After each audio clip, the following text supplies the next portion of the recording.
Hi, കുഞ്ഞോനാണേ. അപ്പോൾ കുറച്ച് പഴുത്ത ചക്ക കിട്ടിയിട്ടുണ്ട്. നമ്മളവിടെ പ്ലാവെന്ന് കൊയ്തതാണ്. അപ്പോൾ പഴുത്ത് പോയി. സംഭവം നല്ല മധുരമൊക്കെ ഉണ്ട്.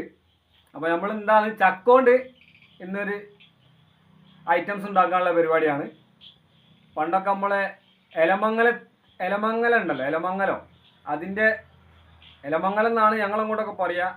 നിങ്ങൾക്ക് അതിന് വെറൈറ്റി എന്തോ പേരുണ്ടെങ്കിൽ നിങ്ങൾക്ക് പറയാം കേട്ടോ, കമൻറ്റിലൂടെ പറഞ്ഞാൽ മതി. എലമംഗലത്തിൻ്റെ ഇല കൊണ്ട് കുമ്പിളപ്പം ഉണ്ടാക്കുക. അത് കടല പൊതിന മാതിരി ഇങ്ങോട്ട് ആക്കും ആ ഇല, എന്നിട്ട് അതിൻ്റെ അകത്ത് ഇങ്ങോട്ട് സെറ്റപ്പ് ആക്കിയിട്ട് ഒരു സംഭവമാണ്. ഞാൻ പറയുന്നില്ല, വീഡിയോയിൽ കണ്ടോളി. സംഭവം നല്ല ടേസ്റ്റി സാധനമാണ്. കുറേ കാലമായി ഉണ്ടാക്കിയിട്ട്. അപ്പോൾ നമ്മൾ കുമ്പിളപ്പം ഉണ്ടാക്കാനുള്ള പരിപാടിയിലാണ്.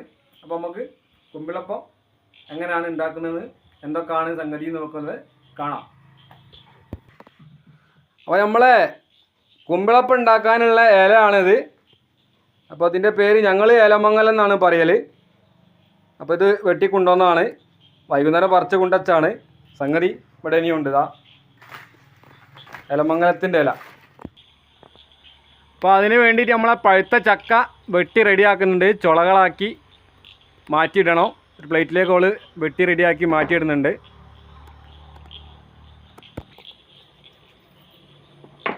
അപ്പോൾ ചക്ക ഇത് നല്ല വരിക്ക ചക്ക, നല്ല മധുരമുള്ള ചക്കാണ്. അങ്ങനെ നമ്മളെ പഴുത്ത ചക്ക എല്ലാം ഇരിഞ്ഞ് ചുളകളാക്കി നമ്മളെ ജാറിലിട്ടിട്ടുണ്ട്. ഇനി ഇത് നന്നായിട്ട് അടിച്ചെടുക്കണം, മിക്സിയിൽ അടിച്ചെടുക്കണം.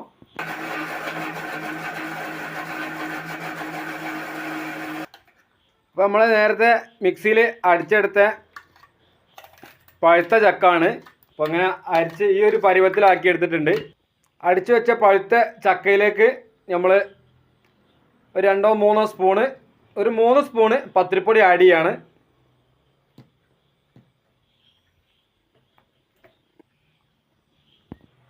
ഒരു സ്പൂണ് മൈദപ്പൊടി ആഡ് ചെയ്യാണ്. അങ്ങനെ നമ്മൾ അതിലേക്ക് ഒരാണി ശർക്കര നമ്മൾ ഇതേപോലെ ആക്കി അതിലേക്ക് ആഡ് ചെയ്ത് കൊടുക്കുകയാണ്. പിന്നെ ഓൾറെഡി ചക്ക നല്ല മധുരമുള്ള ചക്കാണ്. പിന്നെ ആ കൂട്ടത്തിൽ കുറച്ച് നമ്മൾ ശർക്കര അതിലേക്ക് ആഡ് ചെയ്ത് കൊടുക്കുകയാണ്. പിന്നെ ഒരു 3 ഏലക്കായ നന്നായിട്ട് പൊടിച്ചത് അല്ലട്ടോ, നന്നായിട്ട് കുത്തി ഇടിച്ച് റെഡിയാക്കിയതാണ്. അത് പൊടിച്ചോ എങ്ങനെ വേണമെങ്കിലും ആഡ് ചെയ്യുക. ഒരു 3 ഏലക്കായ അതിലിട്ടാൽ മതി. എന്നിട്ട് ഇതേപോലെ നന്നായിട്ട് മിക്സ് ചെയ്ത് ജോയിൻ്റ് ആക്കി എടുക്കുക. അപ്പോൾ നമ്മളെ ഇലകൾ ഒക്കെ വൃത്തിയാക്കി തുടച്ച് വെച്ചിട്ടുണ്ട്. അപ്പോൾ നമ്മൾ അതിൻ്റെ ഷേപ്പിലാക്കിയെടുക്കുകയാണ്. കുമ്പിളപ്പത്തിന് വേണ്ടിയിട്ട് ഇതേപോലെ ഈ രൂപത്തിലാണ് നമ്മൾ ആക്കിയെടുക്കുക. എന്നിട്ട് ചക്ക നേരത്തെ റെഡിയാക്കി വെച്ച സംഗതികളെല്ലാം അതിലേക്ക് ആഡ് ചെയ്ത് നിറച്ച് റെഡിയാക്കി ഫില്ല് ചെയ്യുക. ഫില്ല് ചെയ്ത് കഴിഞ്ഞതിന് ശേഷം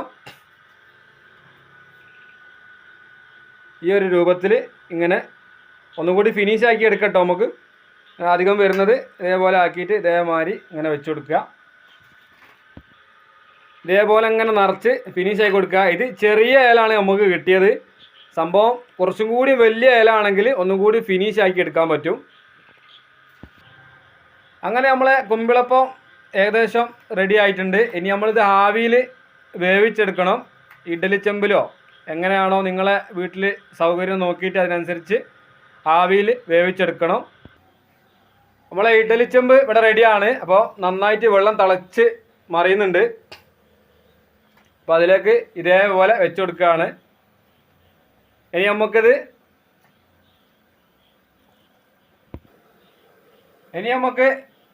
ഇതിൽ നിന്നത് ആവി കയറ്റി അടുപ്പ് വെച്ചിട്ട് അടിച്ചു വെക്കണം നന്നായിട്ട്.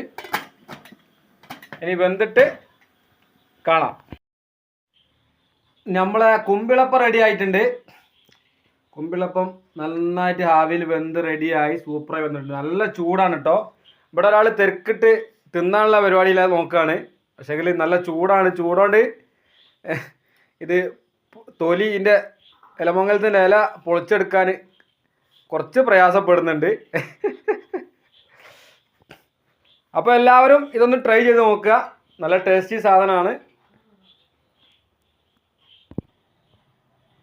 അപ്പോൾ എല്ലാവരും നമ്മളെ ചാനൽ സബ്സ്ക്രൈബ് ചെയ്യാൻ മറക്കരുത്. ചാനൽ സബ്സ്ക്രൈബ് ചെയ്യുക. ലൈക്ക് ചെയ്യുക, കമൻ്റ് അടിക്കുക, ഷെയർ ചെയ്യുക. അപ്പോൾ ഇന്ന് കുമ്പിളപ്പം തിന്നട്ടെ, സമയമായിട്ടുണ്ട്. മറ്റൊരു വീഡിയോവുമായിട്ട് നാളെ കാണാം.